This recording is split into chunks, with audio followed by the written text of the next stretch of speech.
SM Corporation is today the Philippines' largest corporation. It holds vital stakes in key industries such as real estate, banking, and its most important sector, retail. They have brought the corporation to have a market capitalization of close to $22 billion, which is far larger than any of its competitors in the local market. Hence, why we can see that the founding family of this conglomerate, the Tsai family, holds a net worth of over $16.6 billion, according to Forbes. This has also put them as the richest in the entire Philippines and stands among the entire Southeast Asian region. SM Corporation was founded way back in 1958 when SM founder Henry Tsai opened up a shoe store in Manila just on the sides of Rizal Avenue. It was called Shoe Mart. Surprisingly, however, at a time when the business landscape was not as bright as it was today, the shoes weren't also being too inventive. The company still grew. It opened up subsequent shoe stores within the next decade, segmenting itself from Makati to Cubao, and by 1969, Henry Tsai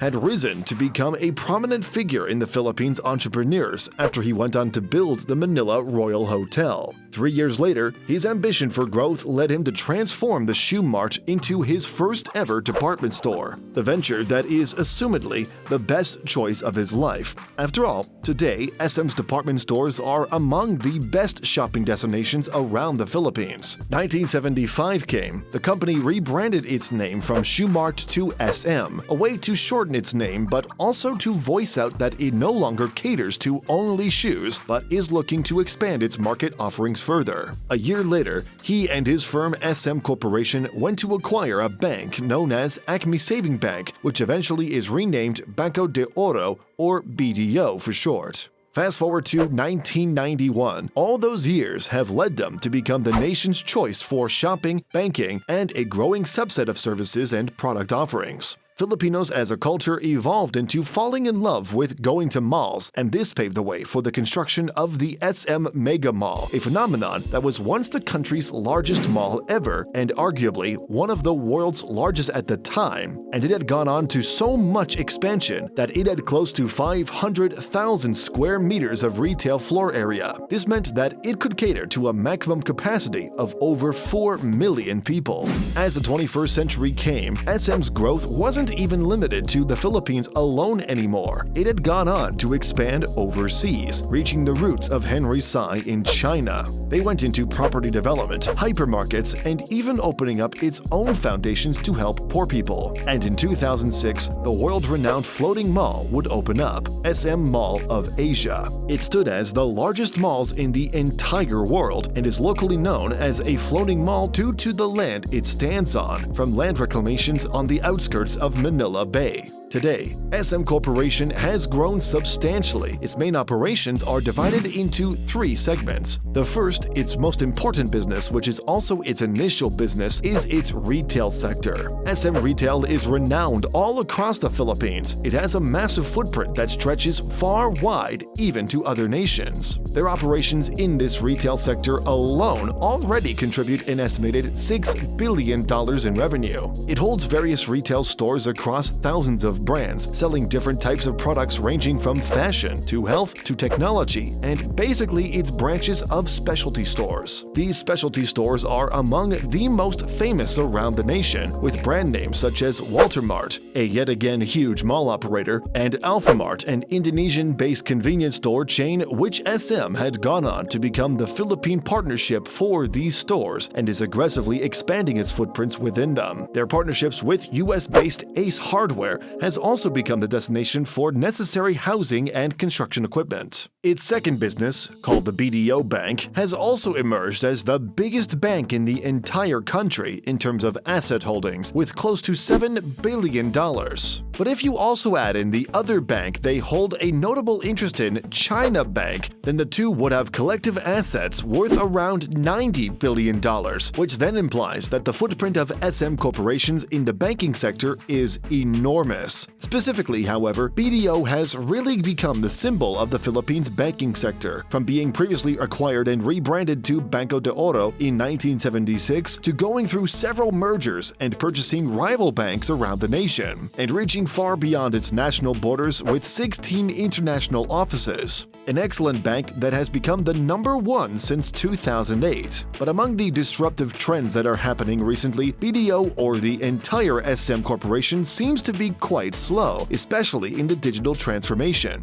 After all, we have seen its rival conglomerates emerge with billion-dollar valued companies like Gcash and Pemea. For BDO, however, the only thing they have gone on to join the trend is through BDO Pay, a bank-backed digital wallet, which is presumably the way for the corporation to enter the fast-growing fintech ecosystem. But can they really catch up?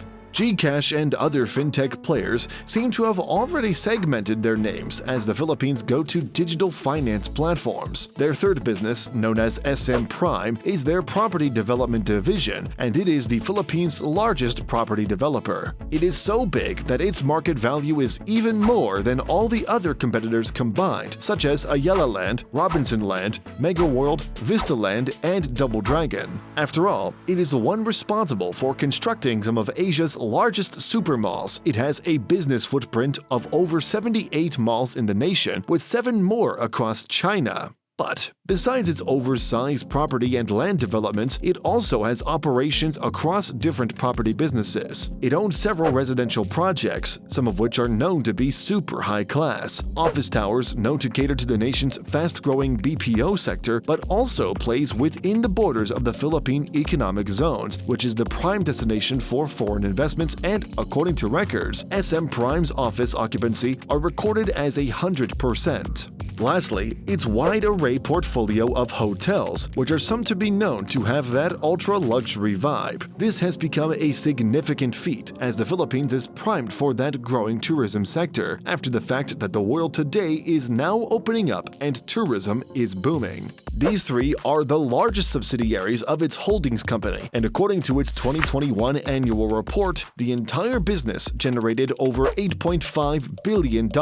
which further makes it among the largest in Southeast Asia. Aside from these, they are also well known as an investment company. After all, with such a surplus of cash coming in every day, it would likely use it to not just expand its normal operations, but across different segments. As of its latest report in March 2022, it holds a significant stake in companies like Bell Corporation, a developer of world-renowned destinations such as City of Dreams, Manila, Atlas Mining, a great investment that helped them enter the mining potential of the Philippines, Tugo Group, one of the largest providers of logistics, and also had an expanded mix of other portfolios of investments such as travel and tours, MyTown and City Mall, large property developers, China Banking Corporation, which is noted earlier as they hold a significant stake within this business. Surprisingly, it is a very old bank that dates its way back to 1920, far older than Henry Sy's group of businesses, and is notably known as among the best banks in the nation as well after its numerous awards. These and a bit more other business stakes. Their footprints are just growing each and every year. Their most recent purchases are the likes of a geothermal production company, which they purchased for a whopping $500 million,